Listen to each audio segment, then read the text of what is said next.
Je veux sentir le feu du Saint-Esprit quand quelqu'un ce soir. Alléluia. Alléluia. Alléluia. Oh, alléluia. Sois connecté. Alléluia.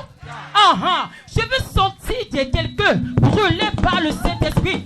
Hey, sois connecté à la puissance du Saint-Esprit. Et tu quitteras ici transformé dans le nom de Jésus.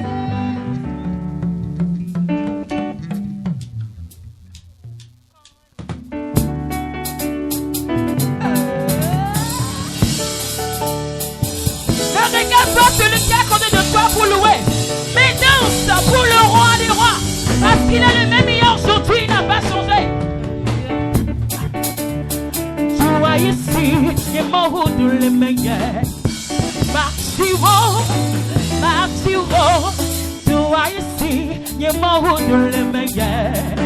Martiwo, tu la Martiwo, tu vois ici, il est mort de l'émeilleur. Martiwo, tu vois ici, il est mort de l'émeilleur. Martiwo, tu la Martiwo, tu vois ici, il est mort de l'émeilleur. Loue l'Éternel avec moi. Martiwo,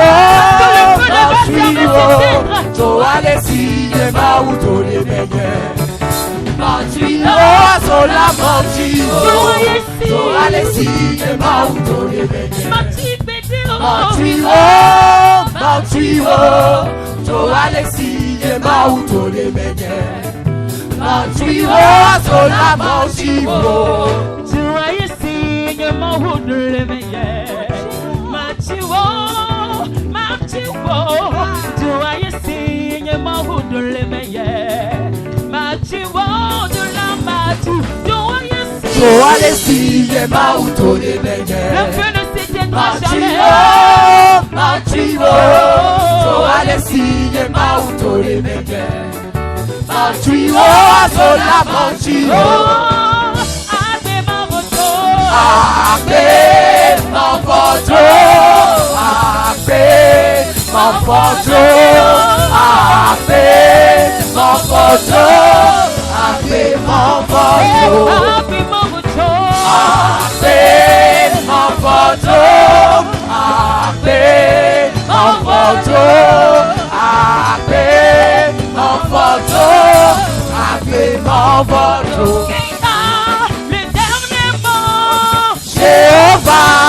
Le dernier mot.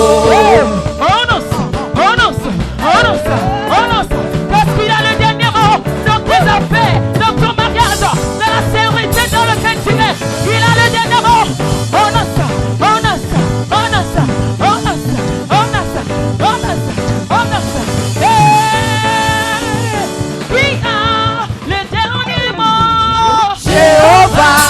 Le dernier mot.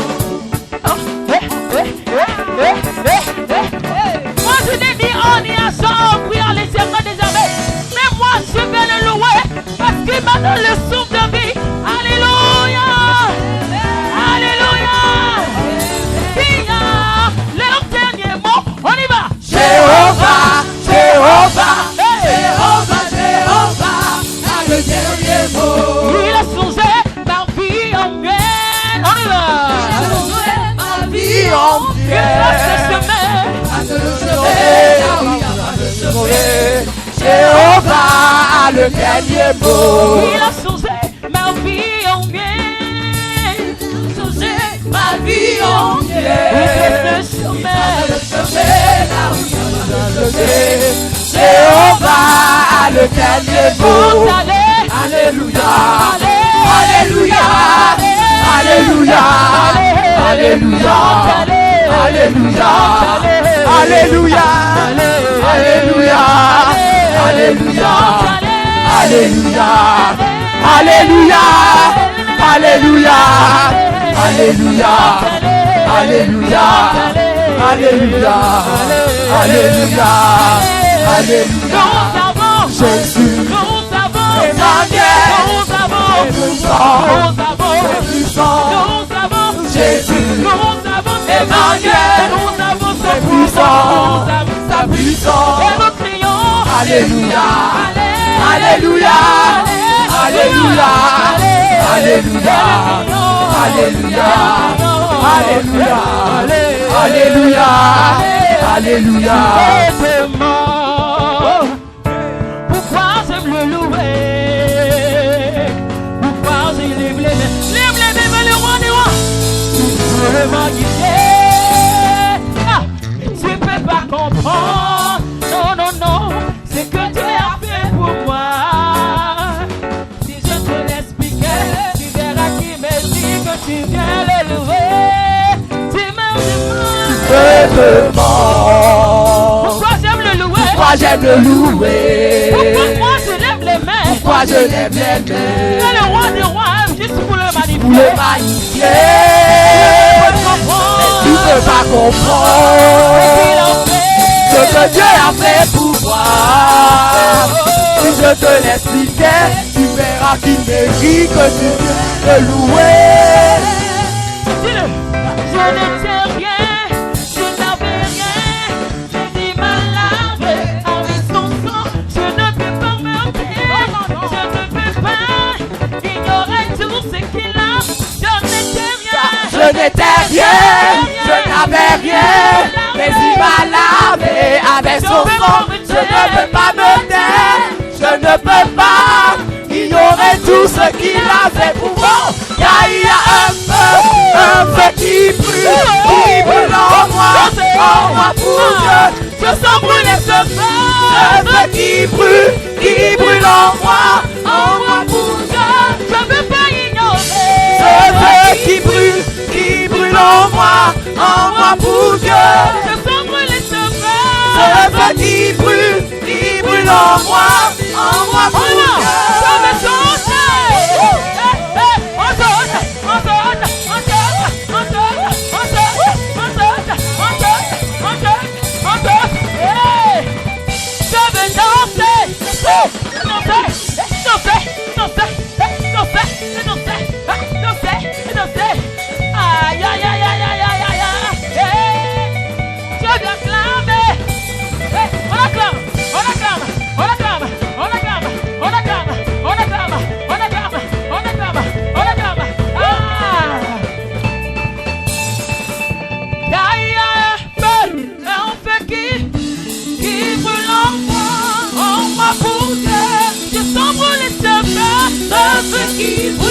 qui brûle en moi pour Dieu. Je peux pas ignorer. Ce feu qui brûle en moi pour Dieu. Je sens brûler ce feu.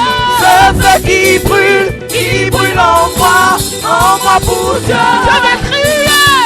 On pose des cris de joie. On pose des cris de joie. On pose des cris de joie. On pose des cris de joie.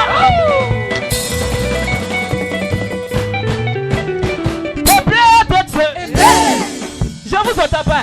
Je veux vous entendre. Je veux bien vous entendre. Alléluia. Amen. Alléluia. Oh. Alléluia. Oh. Alléluia. Hey. Alléluia. Hey. Alléluia. Oh. Alléluia. Alléluia. Alléluia. Oh. Peuple de Dieu. Élu de Dieu. La sûreté de Dieu. Voici de Dieu. Héritier de Dieu, peuple de Dieu, venez chanter Alléluia. Alléluia, louez son nom. On acclame pour Dieu. Alléluia, Alléluia, Alléluia, louez son nom. Alléluia, Alléluia, Alléluia, louez son nom. Alléluia, Alléluia, Alléluia, louez son nom. Alléluia, Alléluia, Alléluia, louez son nom. En avant, Jésus est devant. En avant, Jésus est devant. En avant, Jésus est devant. En avant, Jésus est devant. En avant, Jésus est devant.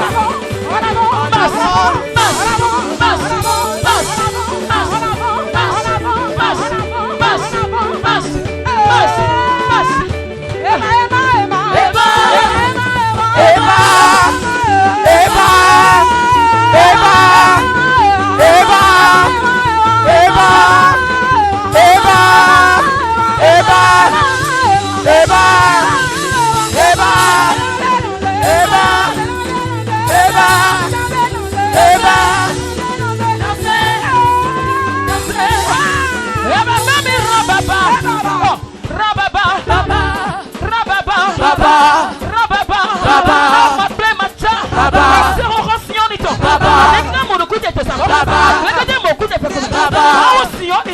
Baba. Baba. Baba. Baba. Baba. Baba. Ọba ṣẹlẹ̀rẹ̀ ṣẹlẹ̀rẹ̀ ṣẹlẹ̀rẹ̀ kárí ayé.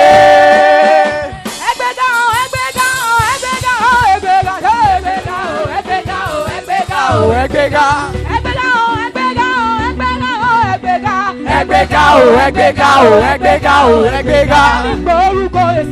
èmi ni tó jẹ́ èmi ni olórúkọ ńlá èmi ni mo ṣẹ̀rẹ̀ bẹ̀rẹ̀. Èmi ni tó jẹ́ èmi ni olórúkọ ńlá èmi ni mo ṣẹ̀rẹ̀ bẹ̀rẹ̀ olórúkọ ńlá ńlá èmi yìí kábíyèsí ọba tó lóde sórí rẹ̀ tó kárí ayé èmi ni mo ṣẹ̀rẹ̀ bẹ̀rẹ̀.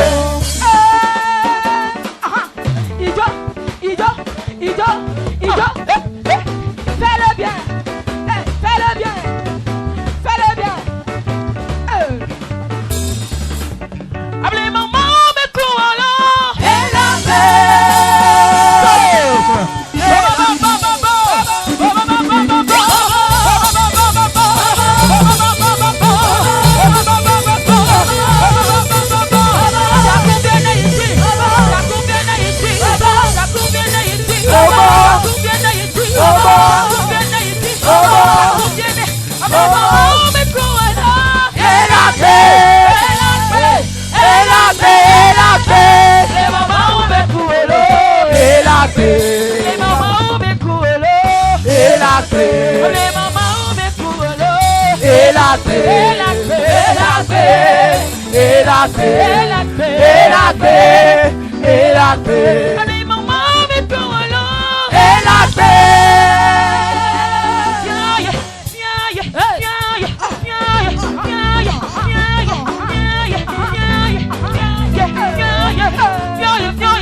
on vous des cris de joie!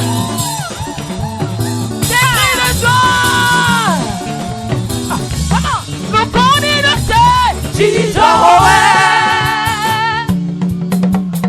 C'est ça même! Ido!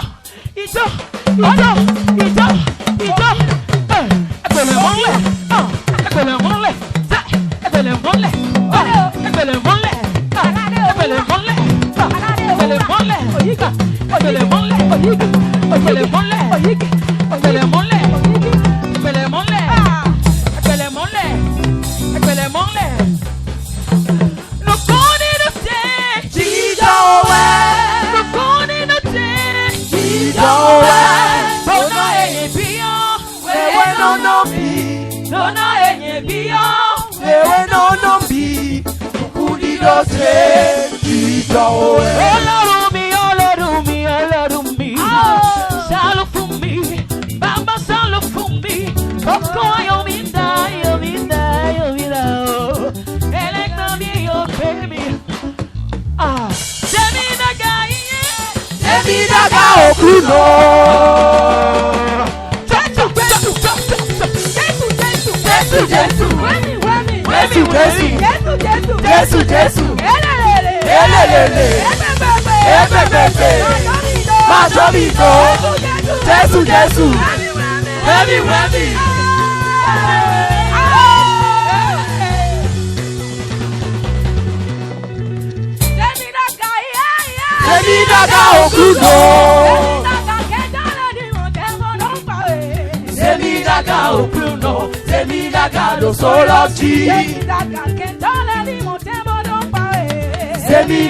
si plus même maman y retrouver. Jésus Baba, et mi maman l'ouïe. Son qui plombe, maman y retrouver. Jésus Baba, et mi maman l'ouïe. Son qui plombe, maman y retrouver. Jésus Baba, et mi maman l'ouïe. Jésus Baba, et mi maman l'ouïe.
C'est une déclaration, c'est une prière. Si tu connais, dis-le avec moi. Parce qu'ils ont voulu que tu n'aies pas de travail. Ils ont voulu que tu n'aies pas de finances. Ils veulent que toi tu demeures dans la pauvreté. Mais tu es un grand Dieu. Tu es Dieu puissant. Tu es le roi des rois. Tu es le lion de la tribu de Juda. Lui qui te sonne la situation. Tu dois chanter pour lui. Ah!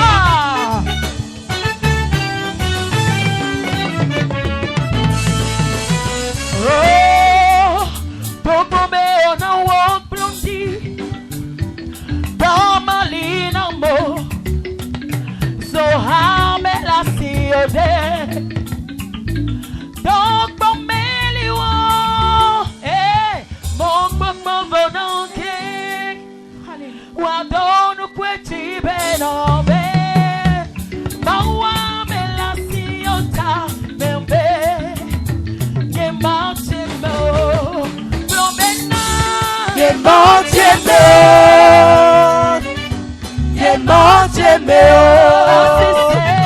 ACC kake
Bí ọ̀pẹ tó ẹgbẹ́, mo bí àgbà tó ń sá. Bí ọ̀pẹ tó ẹgbẹ́, mo bí àgbà tó ń sá. Mo dágò wà ló, lọ́nà ìlà síwé. Lọ́nà ewì kàwé bẹ́ẹ̀ ló tọ́. Gbogbo àjà ló lọ sílẹ̀ bẹ́ẹ̀ ṣe. Gbogbo àjà yóò nà. Síwẹ̀ bẹ́ẹ̀ ṣe lé. Àjà yóò nà. Síwẹ̀ bẹ́ẹ̀ ṣe lé. Àjà yóò nà. Síwẹ̀ bẹ́ẹ̀ ṣe lé. Àjà yóò nà. Síwẹ̀ bẹ́ẹ̀ ṣe lé. Àjà yóò nà. Síwẹ̀ bẹ́ẹ̀ ṣe lé. Àjà yóò nà. Síwẹ̀ bẹ́ẹ̀ ṣe lé. Àjà yóò nà. Síwẹ̀ bẹ́ẹ̀ ṣe lé. Àjà yóò nà. Síwẹ̀ bẹ́ẹ̀ ṣe lé. Àjà yóò nà. Síwẹ̀ bẹ́ẹ̀ ṣe lé. Àjà yóò nà. Síwẹ̀ bẹ́ẹ̀ ṣe lé. Àjà yóò nà. Síwẹ̀ bẹ́ẹ̀ ṣe lé. Bínú rẹ̀ pín. Àjàkẹ́rẹ́dẹ́. Bínú rẹ̀ pín. Àjàkẹ́rẹ́dẹ́. Àjàkẹ́rẹ́dẹ́. Àjàkẹ́rẹ́dẹ́. Àjàkẹ́rẹ́dẹ́. Àjàkẹ́rẹ́dẹ́.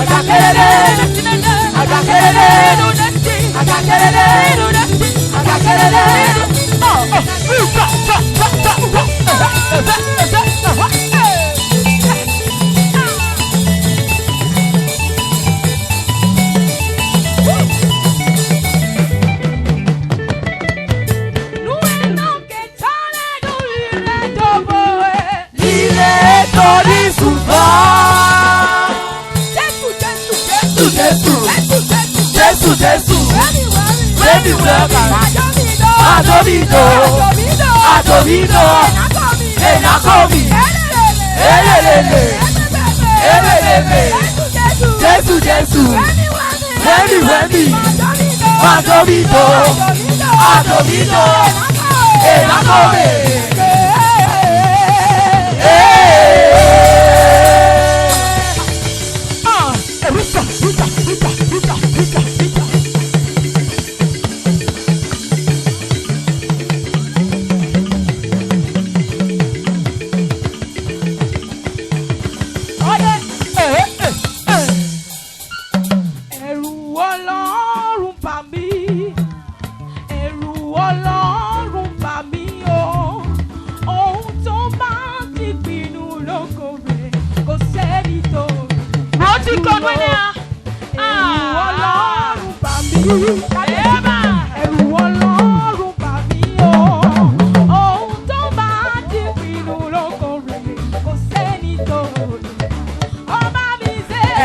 Ọlọ́run bà mí, ẹ̀rù Ọlọ́run bà mí o. Òun tó bá ti pinnu lọ́kàn rẹ̀ kò sẹ́ni tó lè dá dúró. Ẹ̀rù Ọlọ́run bà mí, ẹ̀rù Ọlọ́run bà mí o. Òun tó bá ti pinnu lọ́kàn rẹ̀ kò sẹ́ni tó lè dá dúró. Kò sẹ́ni tó lè dá dúró. Kò sẹ́ni tó lè dá dúró.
Ṣebí ọlá mọ̀ kókó ayé mi o. Olúwa mo bí yóò sì fẹ́. Ṣebí wọ́n la mọ̀ kókó ayé mi o. Olúwa mo bí o ti fẹ́. Tí o bá mọ bí jẹ́ tí Tó bá mo bí o ṣe fẹ́. Tí o bá mo bí ayé ìyá ò dúró. Ṣé bí ọ̀la mọ̀ kókó ayé mi o.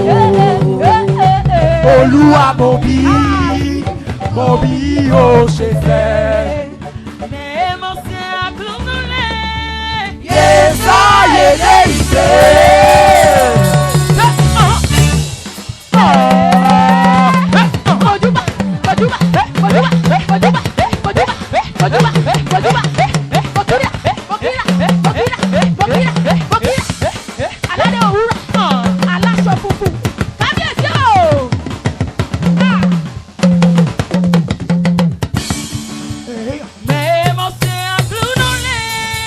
Yésáyé lé ìgbé.